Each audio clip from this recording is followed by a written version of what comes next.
Hey guys, welcome back to the video. This is Lord here, and today we're going to be covering how to play GLOO. Alright, so the topics we'll be covering in order are the emblem configuration, item build, battle spell, skills explanation, combos, and then at the end, tips and tricks with some gameplay.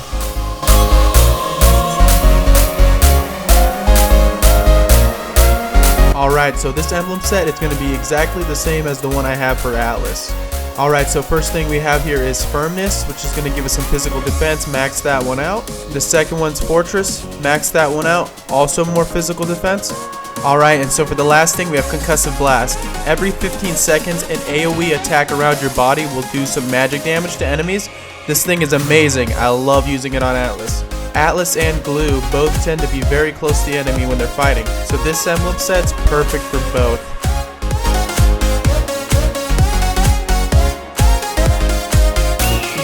Alright, now we're at the big leagues, the item build. Alright, so the first one we have here is the Courage Mask, which is absolutely one of my favorite items to give a tank. If you've watched my Atlas how-to, you know how much I love this thing. It's amazing. To sum up what it does is it basically gives you an increase in movement speed, attack speed, and damage. Not just you, but every one of your allies within a certain range of you. Super useful. Next off we have the Magic Boots, which just gives you some cooldown, which is really good with GLOO, but it also gives you some movement speed. Alright, so the next item is Dominance Ice. The main thing we're looking for from here is the cooldown reduction it gives you, the insane amount of mana it gives you, the defense it gives you, and then its passive also slows down enemies and slows down their attack speed. Alright, next item is Cursed Helmet. We're looking for two things from here. The massive amount of HP it gives you, and then its passive, which does D.A.T damage over time. And this basically does small amounts of damage over time, but if you're in a fight long enough, it's going to add up and it's going to hit everyone. It's not just a single target. Alright, so Brute Force Chestplate just gives us a bunch of defense, a bunch of HP, and then its passive will increase your movement speed, your physical and magic defense every time you use your basic or an ability. It's a pretty small amount. I'm just summarizing, so if you want to read into it, look at the screen, pause and read. And last but not least, we have Immortality, which is just an absolute classic. Gives you a bunch of HP, bunch of defense, and if you die with it active, you get resurrected with 15% of your HP and a shield, but the cooldown of it is 120 seconds. Now, people love this item for obvious reasons, but as a tank, I mainly use it to use up an ability that I forgot to use before I died. Like if I forgot to use my ult, as soon as I come back, I'm using my ult. But as a tank, I usually use that opportunity to save a teammate, because I mean, obviously, I'm gonna die as soon as I get resurrected. I'm slow as balls, I'm not going anywhere.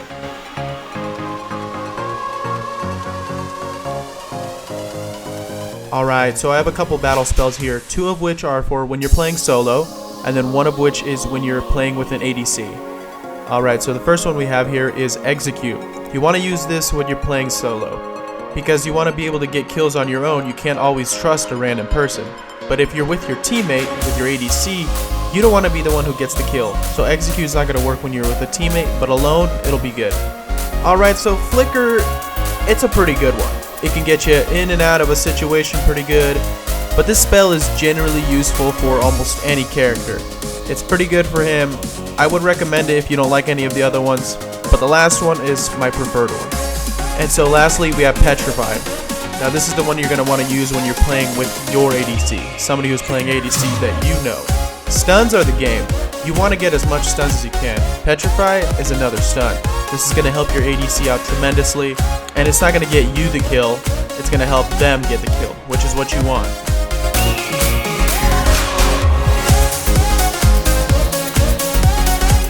So essentially every time GLOO hits somebody with his ability, they get dealt a stack of sticky. Every time that they get a stack added to them, their movement speed is reduced, and the damage they deal to GLOO is also reduced. Man, holy shit, recording this part was insane. Dude, it's a sticky stack, so every time they're hit with a sticky stack, it stacks. You know, like that's impossible to say. Try to say that shit 5 times straight.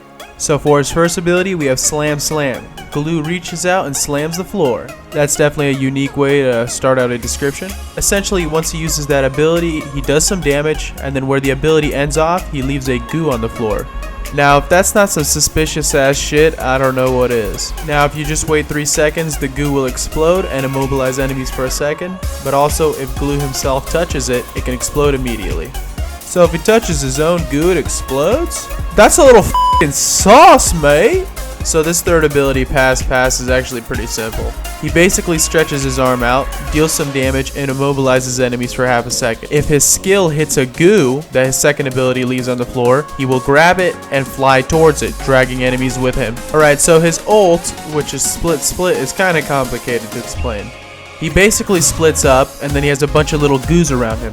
They move freely, and you and the goos over time while you're ulting will move faster. During this period, you're recovering HP, and anyone you touch or your goos touch, you will damage. You can use your ultimate again to stick yourself onto the enemy. Once you get on the enemy, you recover roughly 30% of your HP.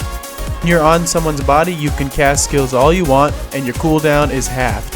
Every basic attack you do also causes a little explosion around the enemy. And while you're getting targeted, the host takes 80% of the damage and you only take 20%.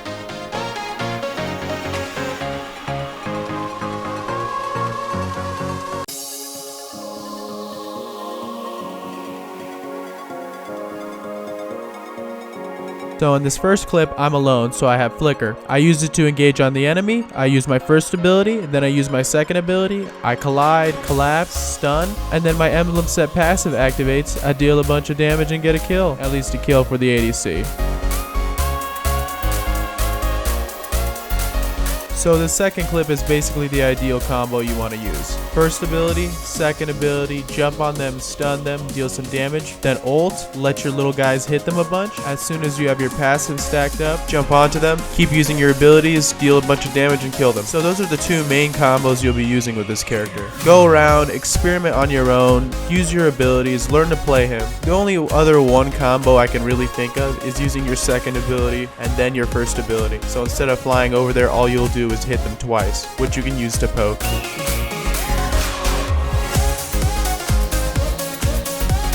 Now this is probably the most annoying thing I've noticed with this character. If you watch the clip, you'll see the mistake I made. When you use your first ability, you throw the goo out, right? If you don't hit the goo with your second ability exactly right on, all you'll do is damage twice. You won't fly to that area like you might have wanted to, and it can mess up your entire attack.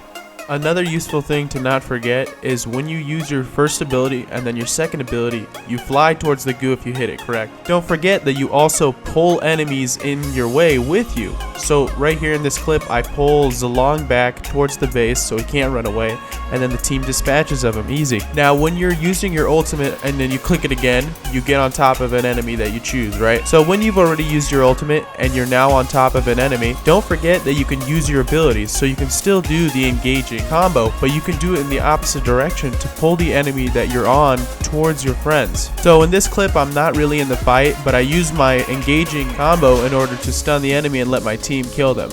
I mean, I got the kill in the end, but still, I helped the team.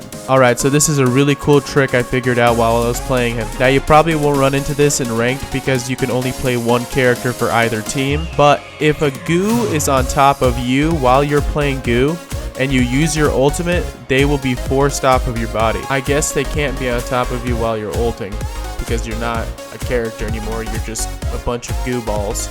This clip is basically just a great reminder that when you jump onto somebody, you heal like roughly 30% of your HP back. I used it in this clip to keep myself alive a little longer to help the team out.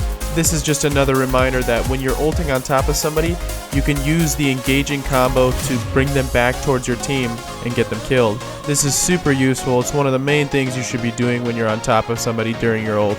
It's trying to bring them to your team, to separate them from their own team and kill them. Here, I'm doing the same thing, but I'm alone, and I'm using that to kind of disorient Lance, but also to get a stun on him so I can eventually kill him.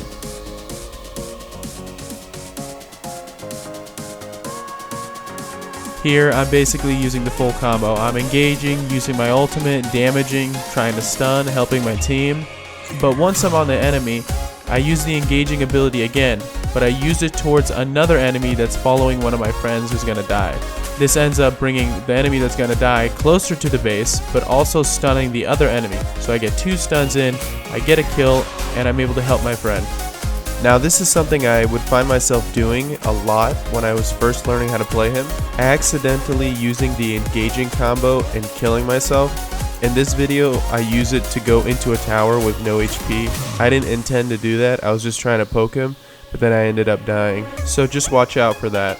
One of the big things I found with him is, if you're able to preemptively put your glue somewhere to stop an enemy, then you can use that to your advantage when you're ulting on them. So if you take a look here, I'm on Rafaela, and then as soon as she's trying to get away from the jungle, I put one of the glues in front of her. She ends up running into it and getting stunned, giving me yet another advantage.